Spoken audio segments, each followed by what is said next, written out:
श्रीपाद करे शांत स्वांतमवे देहि वचनम देहिष्यो कामिनी। शांत रहो, अपनी इंद्रियों के वेग को सहो। काम आ रहा है राधा राधा राधा राधा राधा राधा। ये मोबाइल बहुत जहर है भाई, बहुत से बच्चों को नष्ट कर रहा है।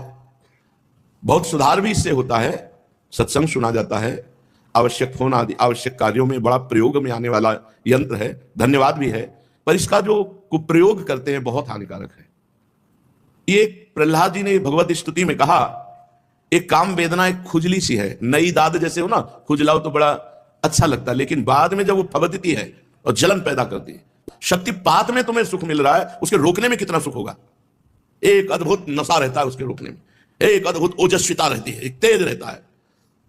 नौजवान में कमर में दर्द हो रहा है, गांठ में दर्द हो रहा है। अगर आप गंदी बातें मोबाइल में देखोगे तो दिन भर एकांत में भजन की जगह यही करोगे। मान लो बहुत मन विचित्र है, जो देखता है जो सुनता है वही मनन होता है, जो मनन होता है वही क्रिया होती है। हाथ जोड़कर प्रार्थना है, मोबाइल से सदप्रयोग करो, असद प्रयोग मत करो, नहीं नाश हो जाएगा। जब सामने तुम गंदी बात देखोगे तो तुम कैसे रह सकते हो, विचार करके कैसे रह सकते हो।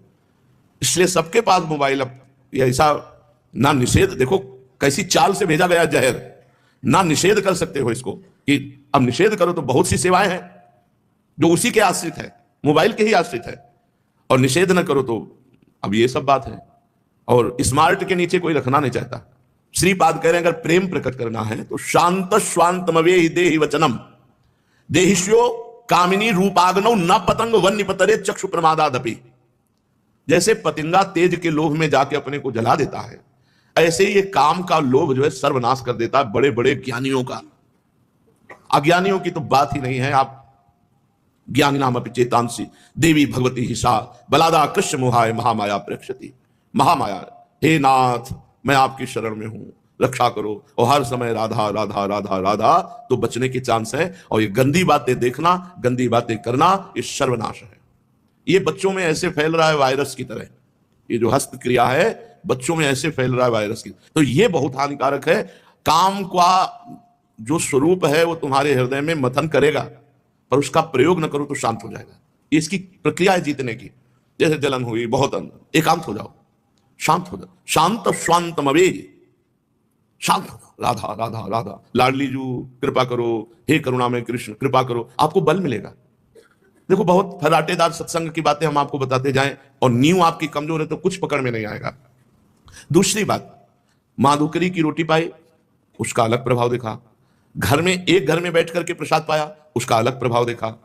और भंडारे का प्रसाद जो बनता है अच्छा अच्छा गुलाब जामुन ये, वो पाके देखा, अलग प्रभाव। भूखे रह करके देखा, उसका अलग प्रभाव पड़ता है। यदि आप भजन में डूबना चाहते हैं तो सतोगुण की जरूरत है, और सतोगुण के लिए सात्विक भोजन की जरूरत है। सात्विक भोजन के लिए रोटी दाल सब्जी पर्याप्त है, इससे उदर पोषण करना है। मीठा एक पीस बहुत से बहुत।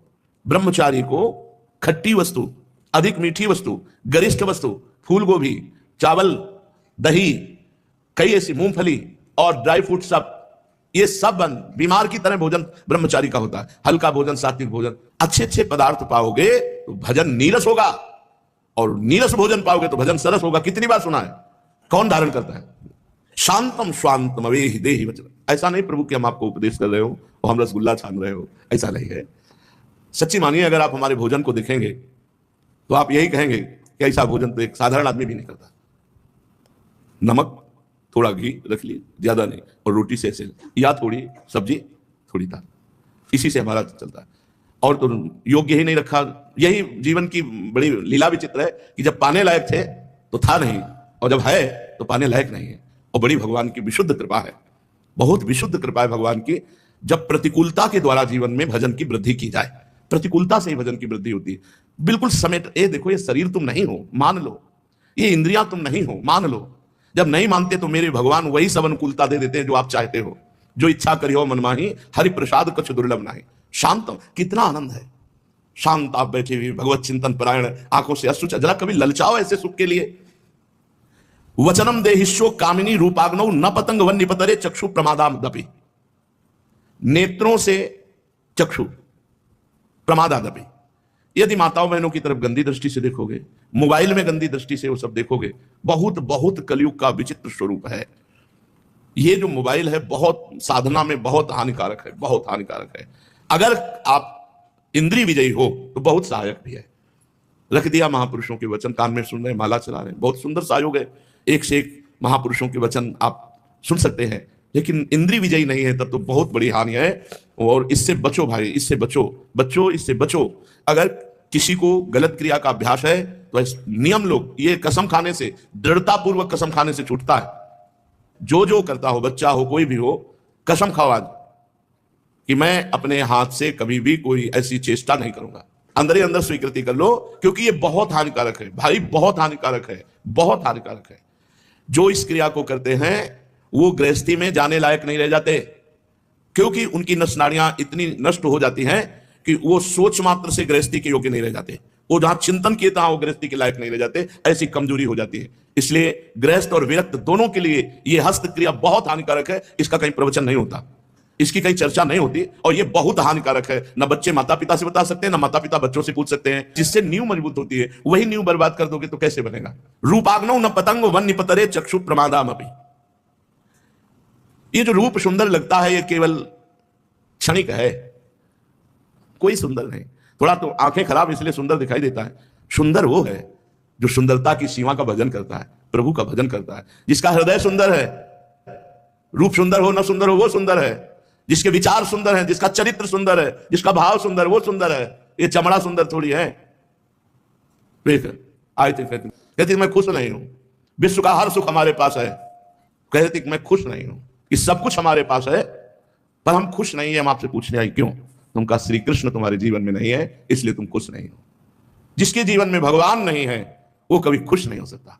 ब्रह्मभूता प्रसन्नात्मा न शोचति न कांक्षति। भगवान जिसके जीवन में होते ना कोई सोच है न कोई चाह है, एक अद्भुत आनंद। अद्यशो न पतिष्यतो स्यवपुषः पोषाय दोषा करे। अपना नाश मत करो, जीव अपना स्वयं नाश करता है, अपना उद्धार स्वयं करो। अद्यशो न पतिष्यतो स्यवपुषः। इसीलिए बहुत बहुत सावधानी की जरूरत है, बहुत सावधानी की जरूरत है। बहुत कुछ देखा है इस संसार में, बहुत कुछ देखा है। भ्रमण करते थे ना, बच्चे थे ना, बहुत कुछ चुपचाप शांति से कहीं भी किसी भी जगह बहुत देखा है। ये दम्भ, ये नाटक, ये पाखंड भगवान से बहुत दूर कर देता है। सच्चाई से चलो, एक एक कदम में आनंद का अनुभव ना हो तो मुझे बताना। अरे यार जब चल ही रहे हैं भगवान की तरफ तो सच्चाई से क्यों ना चले। अद्यशो न पतिष्यतो स्यवपुषः। क्या तुम्हें पता है कि आज ही मर सकते हो या कल मर सकते हो? फिर पाप क्यों करते हो? क्यों आचरण बिगाड़ रहे हो? क्यों अपने मन और इंद्रियों को छूट दे रहे हो? पोषाय दोषा करे, इस शरीर से दोषों का पोषण कर रहे हो। कुरिया संगम अभंग वास नियमो वृंदावने गृह्यताम। महापुरुषों का संग करो, धाम आदि का सेवन करो, भगवान नाम जपते हुए अपनी इंद्रियों पर विजय प्राप्त करो और मंगल में प्रभु के धाम चलो। ये बहुत हो गया संसार का खेल खेलते हुए। थोड़ा तो हिम्मत करो, थोड़ा हिम्मत करो। ये ऐसे क्रियाएं हैं कि आप ये भी कह सकते हैं कि मैं करता नहीं, हो जाता है। क्योंकि जब अभ्यास सिद्ध हो जाता है तो फिर करना नहीं पड़ता, फिर होता है। चाहे वो भजन हो, चाहे वो संसार की क्रियाएं हो।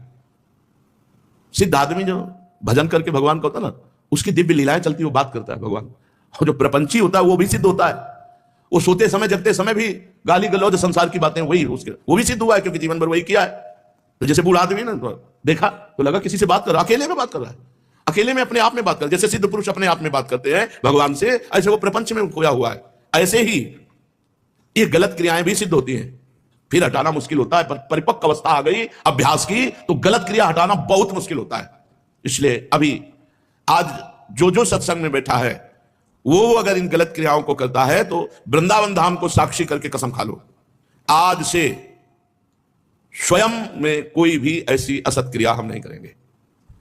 ये देह नष्ट होने वाली वस्तु है, इसी से हम अविनाशी पदवी प्राप्त करेंगे। 2 महीना सच्चाई से ब्रह्मचर्य रह के देख लो, 2 महीना अगर आपकी जैसे गिलहरी नहीं टिलटिलाती है, ऐसे पूरे शरीर में एक ऊर्जा शक्ति आपको दौड़ती नजर आएगी। और ब्रह्मचारी के पैर ऐसे पड़ते हैं जैसे आग में कोई चलता हो। आग में कैसे चलता है, ऐसे उसके पैर पड़ते हैं। ओज तेज ब्रह्मचर्य, ये सब दिव्य साधना में। इसलिए बहुत सावधान भाई। ये जीवन श्रीपाद कह रहे हैं प्रेम प्राप्ति के लिए। प्रेम में सबसे बाधक काम है, काम में सबसे बाधक ये हस्त क्रिया है। क्योंकि सहवास तो पानी ग्रहण होने पर होगा, अगर पानी ग्रहण के पहले तो महापाप है। और ये क्रिया के लिए किसी के ग्रहण करने की जरूरत नहीं। इसलिए सबसे प्रार्थना है जिनमें ऐसी भूल हो वो बहुत सावधानी से इसको हटा दें।